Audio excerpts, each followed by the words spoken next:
The moment I posted my 2.5 Dimensional Seduction video, I immediately got ats, I got comments, I got DMs, everybody saying, my gosh, what did they do to my girl? They butchered my manga into an anime adaptation. They censored the hell out of it.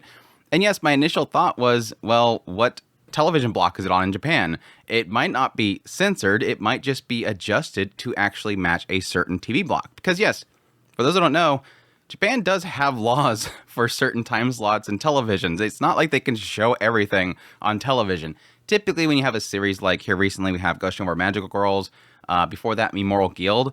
You do have television series that are on like primetime blocks, TV slots, but they're very censored versions. And then you'll have like the uncensored version that's on strictly just certain streaming sites or like ATX or strictly Blu-ray. So it's not a big shock to me that stuff can get kind of toned down, but yes, when I went and actually checked the manga, it is very much so changed. Now, I won't call it censorship.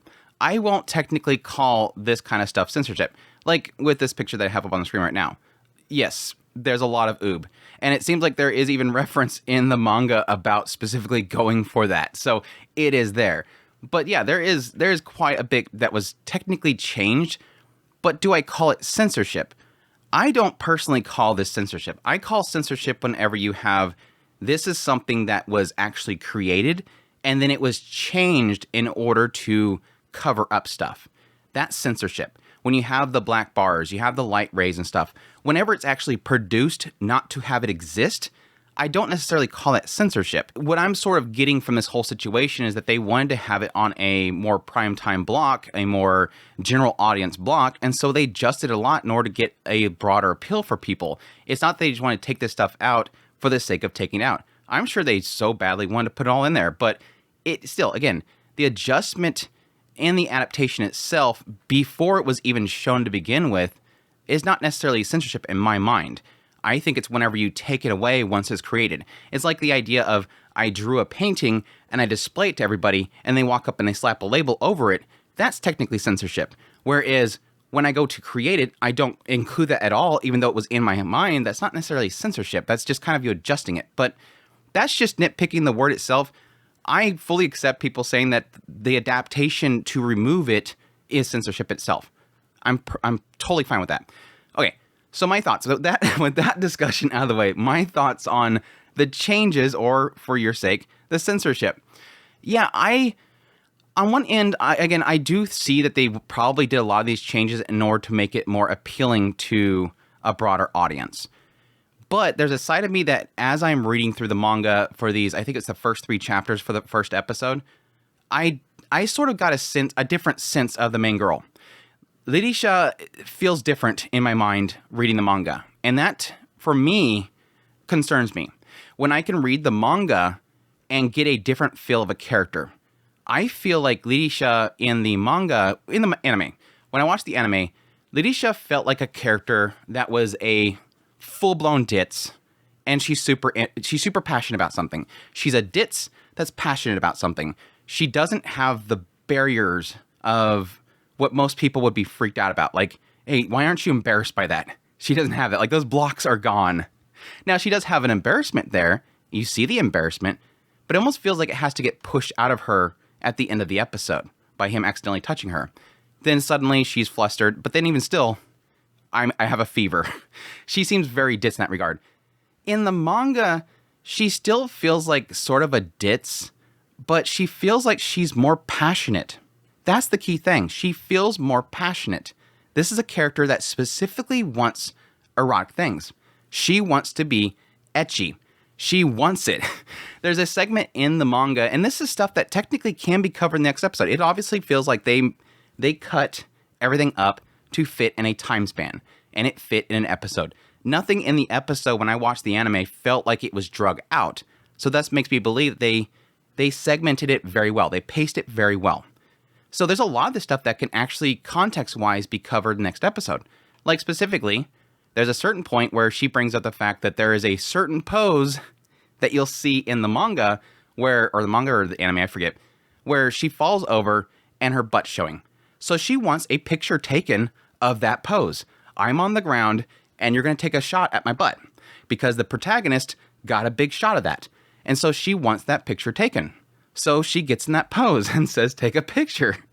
So it is one of those moments where she's going out of her way to say this is a thing that they do, and we should actually do that pose. And so here it is right here. So she gets in the pose, and he has to take the picture of it.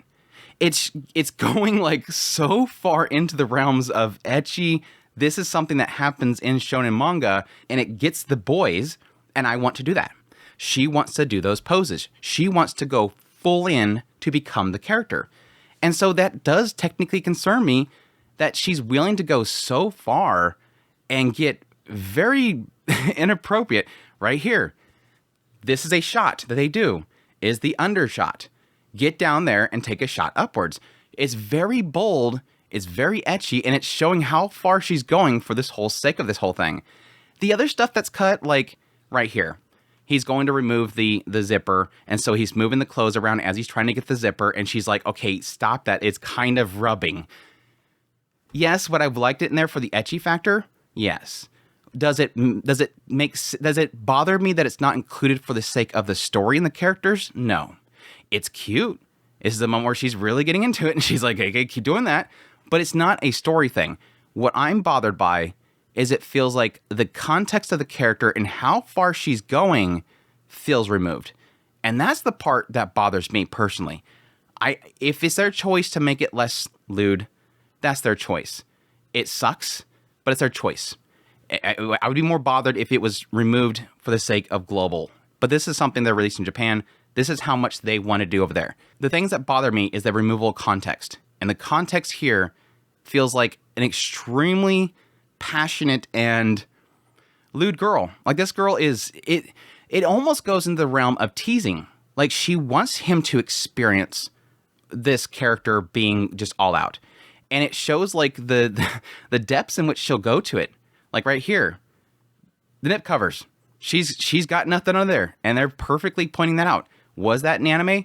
I don't remember it being mentioned in the anime. I mean, you could make the assumption, but it's not even mentioned in the anime. It feels different. I guess that's the main key thing there. It feels different. There's so much emphasis on poses. And again, this stuff, the context of the poses and how she wants all these erotic poses can technically be moved into further episodes. But the question that I have, and this is from a perspective of somebody that has not read beyond what the animes cover, these first 3 chapters, is there more of this? Because if it's removed here, it makes me wonder if it's going to be removed later. Is it going to constantly be removed with these aspects of the what seems like a lot of erotic nature that the character's doing with the main character? Things like this, where they're playing the video game and she's jiggling a lot as she's playing, don't care. Where she's talking about the pantsus and she's actually grabbing down there, again, that gives me a little more context of the character, that she's kind of liking this. It's definitely different. It definitely hits different. All that said, I really enjoyed the anime. I didn't like the main guy. That's the only thing I didn't like about the show. I just don't like the main guy. So don't get this skewed or anything that I hate the show. I think, especially not having the context of the manga, I enjoyed it perfectly fine, minus the yelling main character. So at least shows me the adaptation is entertaining. Like, even without this context, I was entertained. But now with the context, it's one of those cases where you almost go, but is it really the original manga? Is this really the story the original manga tells? And will these changes eventually make it feel jarring when you finally realize, oh wait, I never had this context. This character, this girl she's freaky. Which, yes, again, in the anime you get that context. It gives a little bit more context from the manga. Which honestly is always going to be the case with adaptations. You're always going to lose context. There's always going to be things lost with the adaptation. It's just here it feels different. I guess the main key thing there, Ririsa feels different in my mind. And that does have me concerned. Anyhow, that's my thoughts on this whole situation. I wasn't going to do a video on this to begin with, but after several DMs, our Discord's talking about it, I had some people adding me. I decided to go do my own research. And then I was like, look, this kind of hits different. So I kind of want to talk about this. So it's an interesting topic. So it works all around. But I hope you guys enjoyed the video. If you did, hit that like button down below. Comment, let me know what you think of the whole situation. If you're new to the channel, make sure to subscribe before you leave so you can get all my content. If you like this content and you want to support the channel more, I have a Patreon link, tips, links, to the thanks membership button below. Greatly appreciate it, but it does. And y'all take care.